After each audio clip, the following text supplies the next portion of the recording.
Out হওয়ার পর ঠিক এভাবেই ডাগআউটে হতাশ হয়ে বসেছিলেন লিটন কুমার দাস। ছলো ছলো চোখে মাঠের দিকে তাকিয়েছিলেন।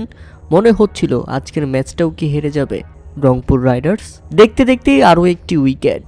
দুর্দান্ত খেলতে থাকা কাইল মায়ার্স ফিরে গেলেন প্যাভিলিয়নে। তখন টেনশনটা আরও বেশি চেপে ধরে রংপুর রাইডার্সকে। উইকেটে আসেন মাহমুদুল্লাহ রিয়াদ। গতকালকের ম্যাচ তো রাতে হারিয়ে দিয়েছিল মাহমুদুল্লাহ রিয়াদ। 1 বলে 1 রান নিতে পারেনি। আজকে কি নিতে পারবে? শেষ 28 বলে 48 রান প্রশ্ন থেকেই যায়। প্রিয় দর্শক, এর আগে প্রথমে ব্যাটিং করতে নেমে নির্ধারিত 20 ওভারে 8 উইকেট হারিয়ে 144 রানের লক্ষ্য দাঁড় করায় সিলেট টাইটান্স।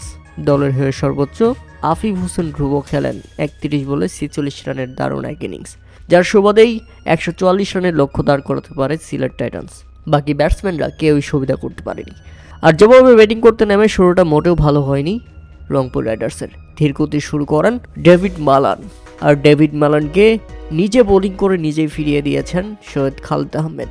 খালেদের করা দুর্দান্ত ডেলিভারিটি রীতিমতো পরাস্ত হয়েছেন ডেভিড মালান। তাতে 21 রানের মধ্যে রংপুর হারায় নিজেদের প্রথম উইকেট। এরপর উইকেটে এসে রীতিমতো ব্যর্থ তাওহিদ হৃদয়। 44 রানের মধ্যে 2 উইকেট হারালে সেখান থেকে কাইল মায়ার্সকে সঙ্গে নিয়ে দারুণ জুটি করেন লিটন কুমার দাস। কিন্তু ইনিংস বড় করা হয়নি লিটনের। 25 বলে 35 রান করে ফিরে গেলেন প্যাভিলিয়নে। লিটন ফিরতে না ফিরতেই উইকেট বিলিয়ে দিলেন কায়েল মায়ার্স। 29 বলে 31 রান আসে এই ব্যাটারের ব্যাট থেকে। তবে এরপর মাহমুদুল্লাহ রিয়াদ জ্বলে ওঠেন খুশদিল শাহকে সঙ্গে নিয়ে।